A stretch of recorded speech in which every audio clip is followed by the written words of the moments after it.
once you start.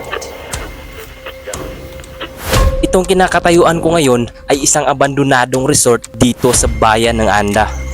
There's no going back.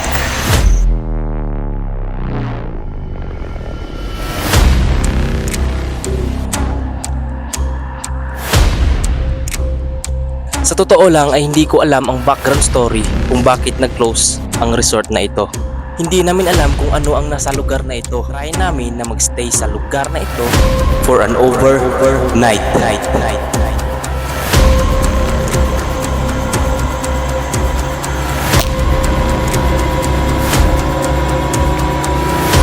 Boy, ha?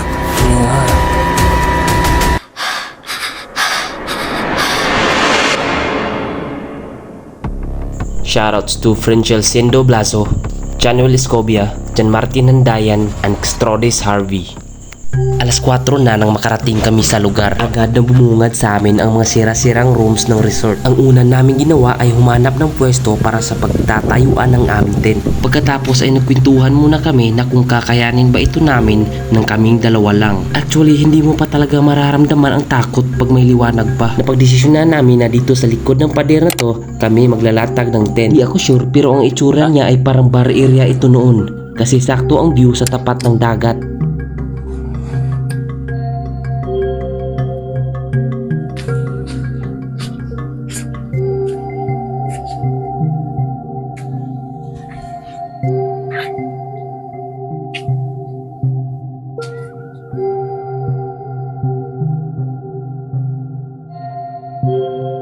Maglalatag muna kami ng tent.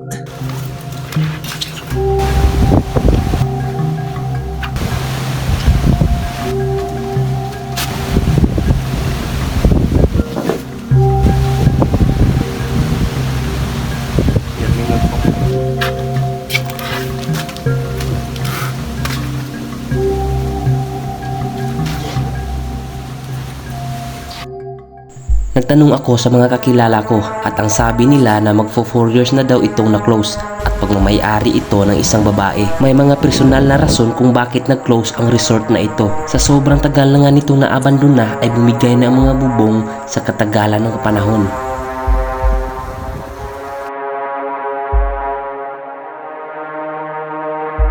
At dahil may liwanag pa ay in-explore namin ang pasilidad. At dahil nakabukas ang pinto ay tinry ko itong pasukin. Agad kong naramdaman ang aura na para bang may delikado sa loob. Hadlok ng suday. Pagpasok nga namin ay agad kong napansin ang isang CR. Katabi naman ito ang isang hagdanan paakyat ng second floor. Hey guys, dito is my CR.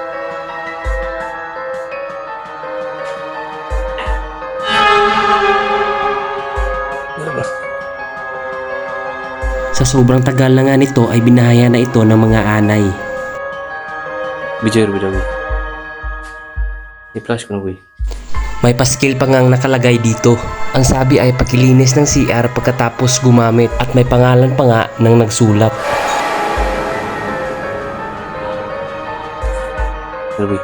Dumiretso na kami sa kabila at pinasok na namin ang malawak na parte ng pasilidad. Sa tingin ko ay ito ang kanilang kitchen area. Dahil may napansin akong isang oven at iba pang gamit na pangluto ng pagkain. Ang kusina.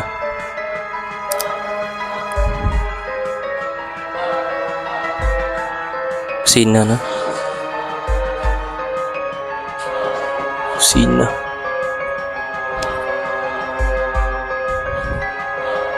Muli lang kuhan sa kitchen. Kitchen area.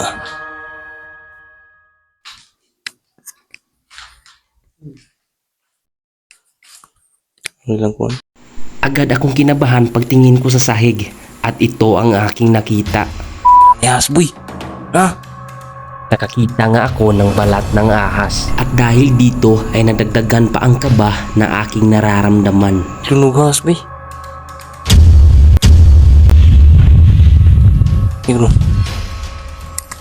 Tarambang sa mga ahas, ha? Pag-upara ba? Hindi ko alam kung anong klaseng ahas ito. Basta sa tingin ko ay bago pa ito. Dahil ang hinawakan ko ito ay preskong presko pa ang dating nito. Araw ba ko na? Plano pa sana naming umakyat sa second floor. Pero dahil sa aming nakita ay sinyalis na siguro ito para iiwas kami sa kapahamakan. Dahil nga sa sobrang delikado ay napagdesisyonan namin na lumabas na.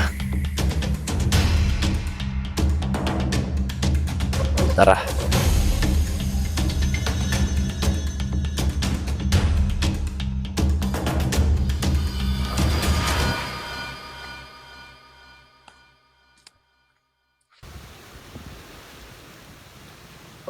Sa mga oras na ito ay kumain na nga kami para makapagpahinga ng maaga.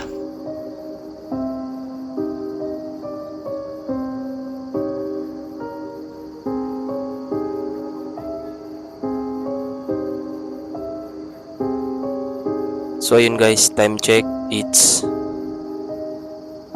10:37 at ngayon ay matutulog na kami dahil gigising pa kami mamayang alas 3.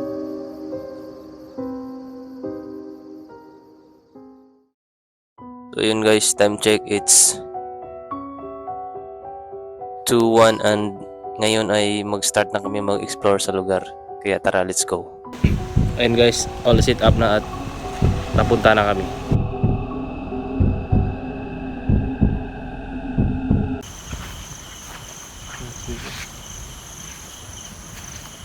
Ang una naming pinuntahan ay ang gilid na rooms ng resort. Habang nag-e-edit ako ay may napansin akong isang ilaw.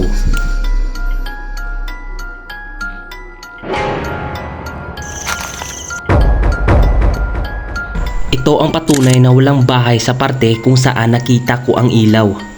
Kayo na lang bahalang humusga kung ano man ito. Sa pagpatuloy namin ay may mga rooms na wala ng bubong. Sa sobrang tagal na nga nito ay nagsisitaasan na yung mga damo na tumubo dito.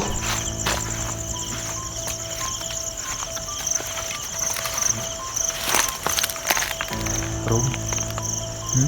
Room. Ubang room. Sirang room.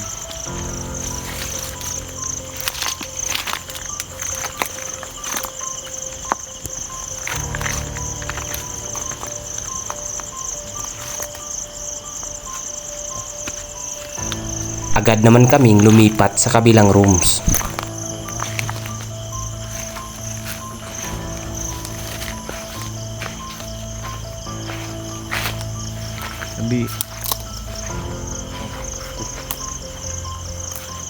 Kadalasan sa mga rooms ng resort na ito ay native ang pagkakagawa.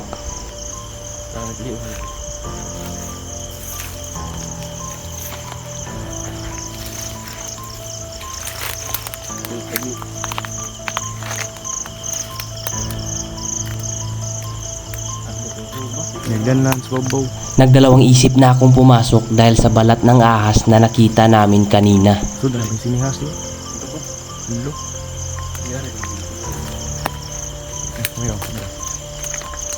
Pero kahit delikado ay pinasok ko pa rin ito.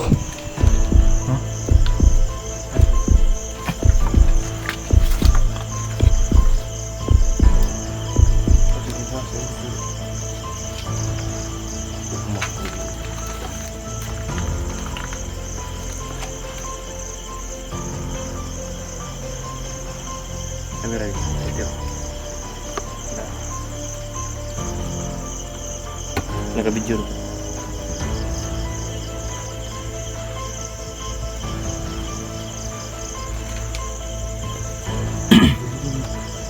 So guys, nandahan tayo dito kasi marupok na yung magdanan. Medyo may pagkaluman.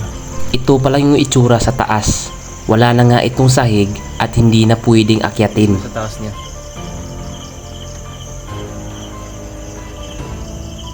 Delikado na yung sa'yo.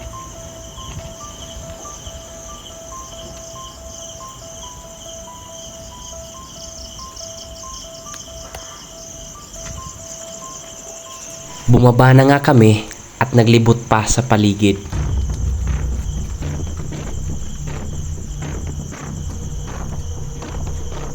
Kailangan mo talaga dito na mag-ingat sa iyong inaapakan dahil hindi natin alam kung anong delikadong bagay ang iyong maaapakan.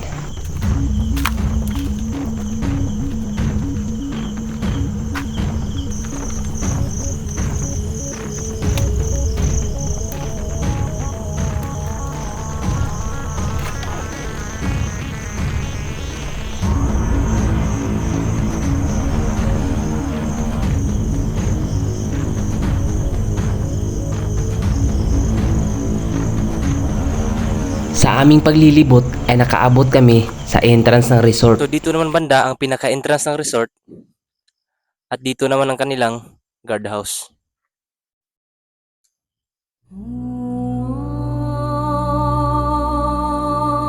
May naiwan pa nga ditong isang rebulto ng isang Mama Mary.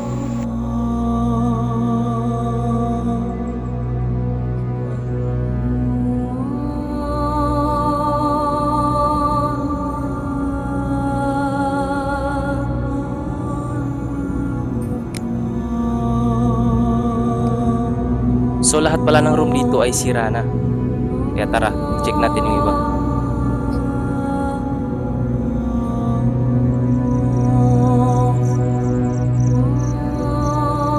Guys, delikado na pumasok guys, baka may mga ahas. Doon tayo sa gilid. So dito guys ay may tangki ng tubig.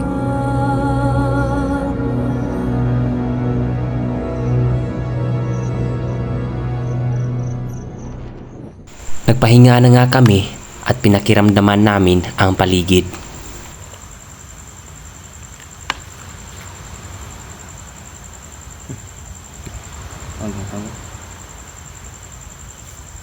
At dito ay wala naman kaming narinig na kakaiba.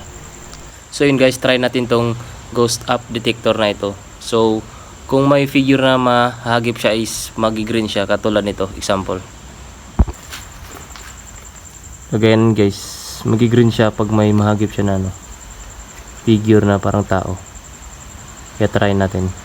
Hindi ko kiniklaim na totoo tong ghost up detector na ito. Nakita ko lang din ito sa isa sa mga YouTuber na gumagawa ng ganitong klaseng content. Wala pa naman kaming nahagip hanggang sa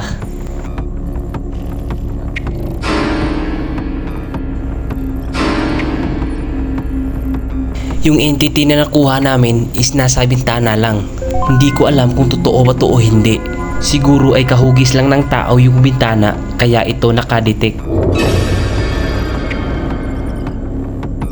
Pero tinry ko sa ibang bintana ay hindi naman gumagana. At dahil ramdam na namin ang pagod ay nagpahinga muna kami saglit at bumalik na kami sa aming tent. So yun guys, kakabalik lang namin sa tent at hindi na kami pumasok sa mga masusukal na parte ng rooms kasi nakita kami kanina na balat ng ahas, sobrang delikado kaya matutulog na kami ulit at thank you sa panonood.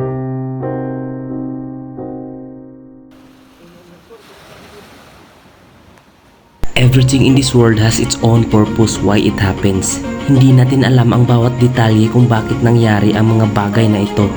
Basta't ang importante ay natuto tayo sa mga bagay na nakapaligid sa atin.